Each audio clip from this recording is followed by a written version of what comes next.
What's up everyone? Good morning. So andito ako ngayon sa Toshi Restaurant. Meron pong event na pupuntahan ako, isang Portraiture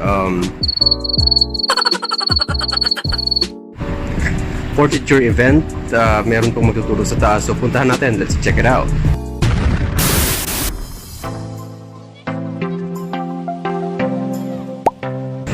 Welcome po sa Nikon School po sa Amaya. Welcome po lahat.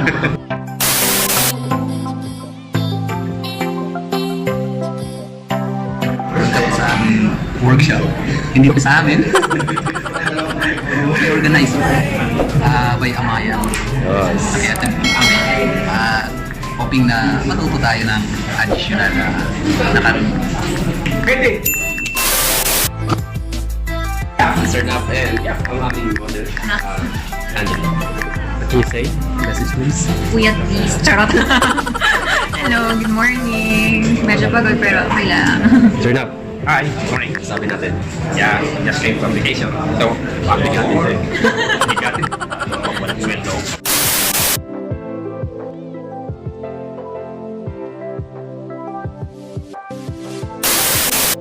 Alright, so good morning. Good morning. Welcome to this event by Amaya, of course, and supported by Nikon.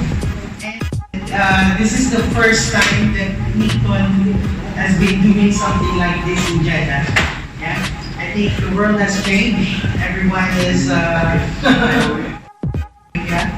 And this is just the first time that we're doing it, but of course, this is not also the last time. It's a previous workshop that you are always used to. For some people, maybe you are just into basics. Yeah. So the very first thing here, on the very first slide, is that we are introducing a new mount.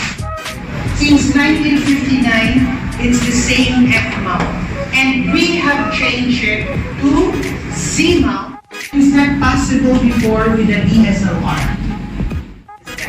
There might be a very popular guy, a photographer, and is using Nikon, and then he say, "Oh, you should use Nikon. It's a very good camera." Obviously, you get influenced by him, isn't it? Yeah. Of a second. Normally, this is already shaky. Huh? Now I can shoot it at 1/8 of a second.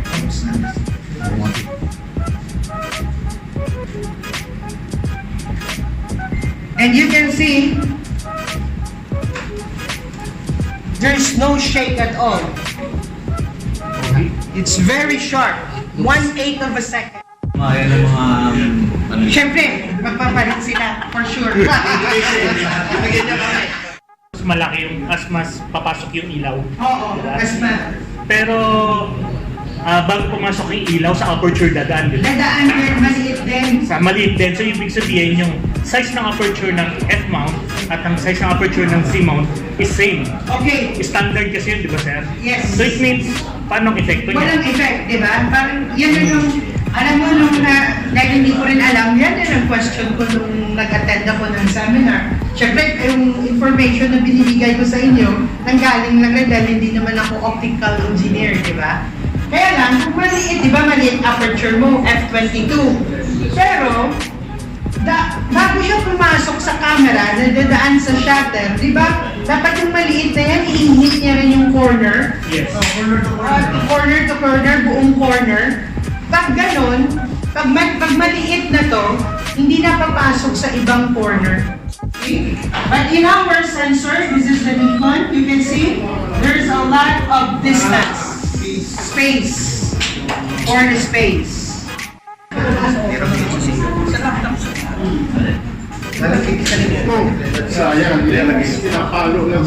Okay sir, so we will move now to the proper thing.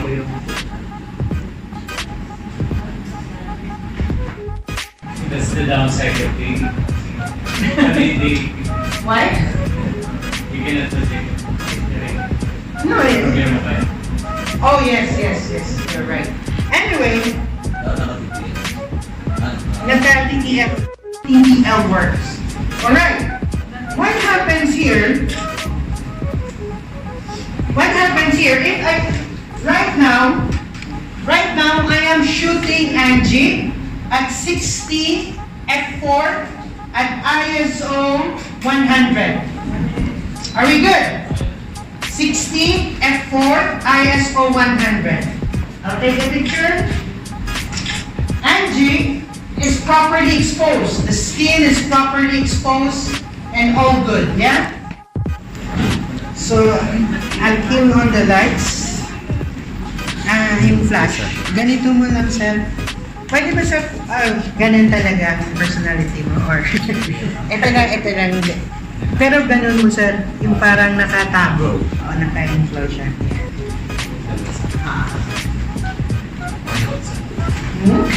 Model sir, di ba? Ha? Hindi ko na lang muna kasi pang lalaki ito na style eh.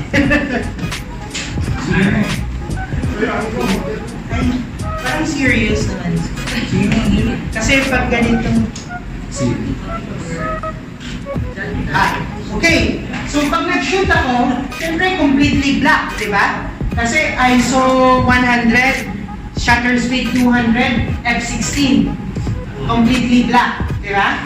Now, what I will do is to trigger that flash through this built-in system. Yeah?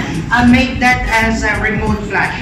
I can control the power of that flash through my camera. Yeah? So what I will do, I will go to the menu.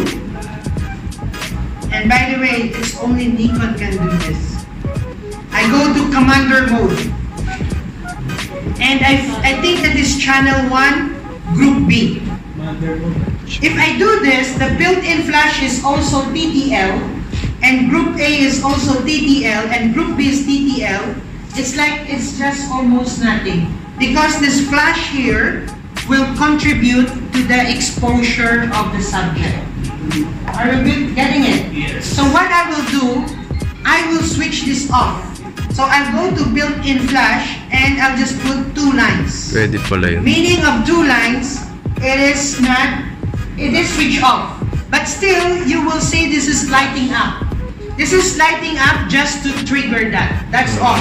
But it doesn't contribute on the Pwede pala yun. Very good.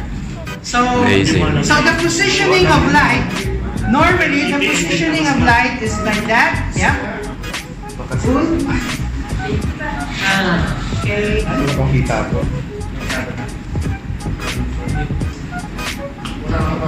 Ready?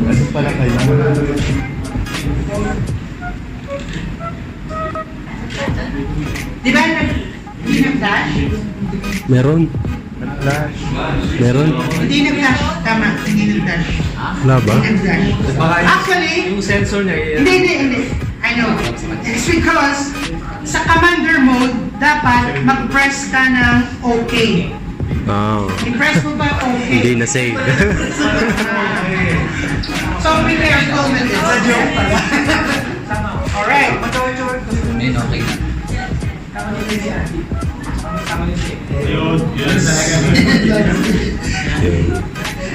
So, you can have this kind of portrait.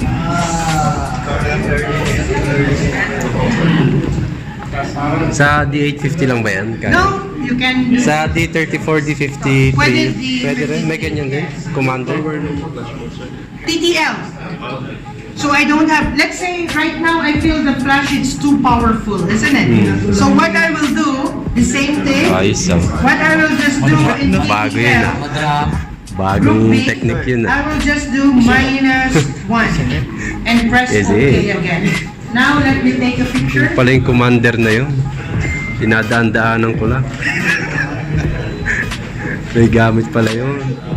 So now, it's much more powerful. Hindi. Pogi no model? Yun yung nagdala dyan. Ayos yung commander na yun ah.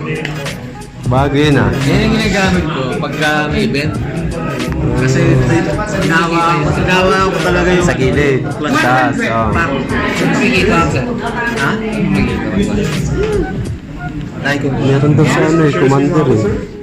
Ito. Ano ba yan? Nikon ba yan? Triple three. It's like a simple.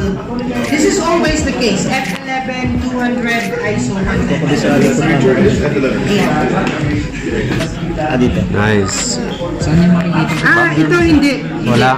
Okay. Akala ko Pwede, lahat. pero tingnan mo how to set that up. Sa flash lang. Sige, sir. Ito, gagawin mo to as remote. No. Eh, paano yung flash nito hindi ma-off? Hindi. Tapos, pakita ko sa'yo, sir. Ma-off pa rin ba yung flash nito? Pupunta ka lang dyan sa flash niyan. Ito, manual mo. Tapos, paliitin mo lang 32. Okay. Tapos ito, tingnan mo. Just for demonstration purposes. Di ba na-flash? Ito, mali syempre. Dahil 200, naka 1.8 eh. Dapat naka, tapos naka-IS. Marketing din siya sa flash. Okay. Ang gipit nga ako. Yung flash niya. Bibigay ko sa amin. Ay, kulang. So, dagdagan yan. Sana lang Pala yung manual. Ha? Naka-manual lang talaga to. Kasi pag ganito, manual. Sa camera. Yung puti. Ilapit mo dapat. Meron din naman. Hindi. Ilok sa dala ko. Ganun din. Kaya rin pala. Nikon. How's the things? How's the course so far? Ganda, maganda. Yeah, it's worth coming here. Of course. Yeah. Syempre marami pa, pero we can Hindi 850 na lang i-raffle. So I'll give you a time to shoot for... Ano ba hindi 850? Gutom na ba kayo? Or nakashoot mo na? Picture na kinuha ni sir. Okay. I can lend you can try this camera. I think pwede siguro yung mga 30 minutes shoot ng konti. Try with this camera. Yeah? If you have some questions, you let me know. But for videography, I don't think I can really show Kahit nasa event ko. Nakakali ko itong commander na ito.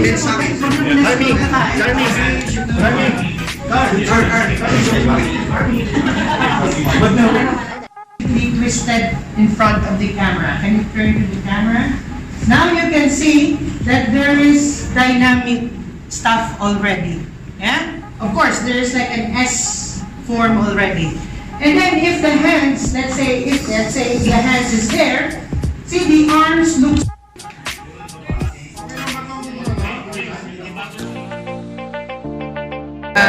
Good morning. Yes, it's good morning. My name is Cesar Parroco. Obviously, as you can see from my shirt, I work in Nikon Middle East. I'm just here in Jeddah I just arrived last night and I'm going to Riyadh later in the day. And I'm so thankful for this group to give us an opportunity to show the power of the C camera. And of course, we shared our little knowledge about how to take good portraits, on how to light proper portraits.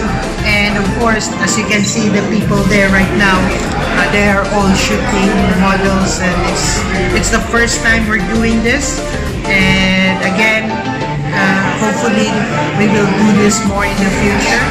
As we can see, there are a lot of changes right now that is happening in Saudi Arabia.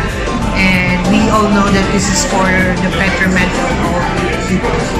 And more power to the blog, and hopefully we'll invite more in our future events. Hello, hey, okay, thank you very much. First of all, Amaya, for inviting me for this event. It's such an honor to get trained by Mr. Caesar. Okay, and I really learned a lot of things, especially the Portraiture. And thank you once again. Hope to attend the next one. Peace. Sulit naman yung event, maraming natutunan. Saka may bagong representative tayo na hindi sa Saudi Arabia. Is yung mga Z camera ngayon ng Nikon, maganda na siya. Hindi na kagaya ng dati. Approve.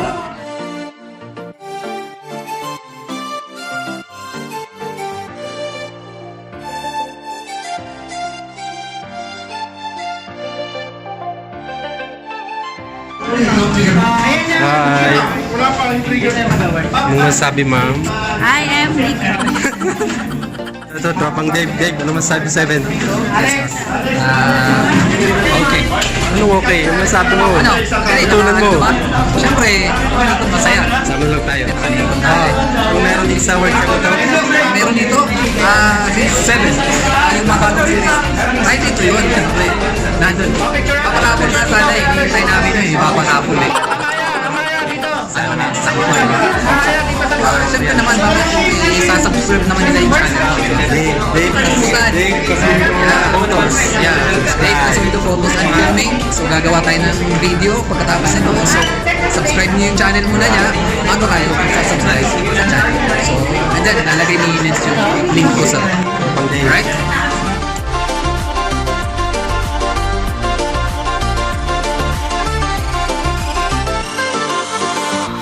Parang Chester. Ano ka? Say about the event? Ayos naman, ayos yan. Tuloy-tuloy lang. Right. Mga Chester in the house. little Pilipino dito sa Jeddah. Chef. Chef na. Alright. So, I'm here with Abdul Wahid. So, my friend, what can you say about the event? Awesome. It's a nice event today. Thank you so much for coming all. And go branch to Abdul Wahid. So I give him good discount. We have a bigger discount now when you take it Z7 or Z6. Up to when you take it a camera with the original price, so it come discount 1,500 riyal with the separate any lenses. Okay, 70 to 200, 24 to 20, 14, 24. Go branch Abdul Wahid, so I give him a good discount.